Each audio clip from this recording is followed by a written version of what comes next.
Sometimes you won't recognize your own growth until everything around you feels uncomfortable. Today I was on my way to the gym, and y'all know that's when I do my best thinking. And I feel like I woke up and I was like, dang, I'm not who I used to be at all. Like everything I used to do, how I used to exist, feels very different now.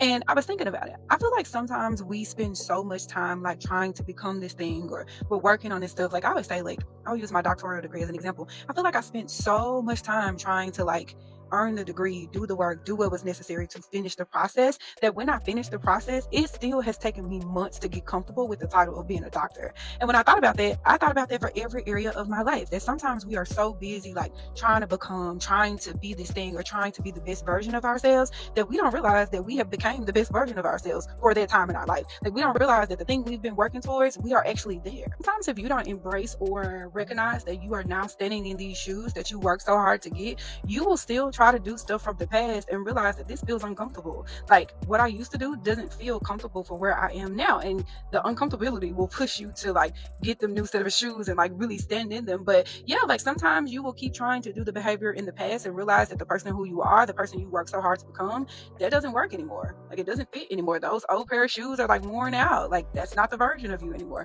So I just want to give this message to someone. If you're working so hard to become, to achieve, to be whatever you want to be, sometimes you have to slow down and smell the roses because you already are that. You have done the work. Now you can relax in the role that you acquired. And I found myself today like really saying, dang, I need to work on patience, right? Like I need to work on accepting and sitting in and being comfortable with who I am. Because sometimes, believe it or not, like people will recognize who I am before I do. And like I'll go somewhere and someone will like read my resume out or they will do something. And I'll be like, dang, that's me. Yeah, because I've been working so hard to become those things that I didn't realize that I was already there. I didn't. Sometimes you have to sit down and applaud yourself and sit in what you created, especially if you appreciative of what you created, especially if you're excited about who you are. And so I woke up and I was just like unapologetically me and recognizing that these are a new pair of shoes that I'm sitting in and it may take a minute to get comfortable in them, but I don't want to try to rush to the next phase. And I want to enjoy the moment because I worked so hard to be here. So you have to embrace this new version of you and you have to like stand in it. And sometimes it's uncomfortable for you, sometimes it's uncomfortable for the people around you. But if you've done the work, slow down and enjoy the moment because you literally work so hard to be there. Have a good one.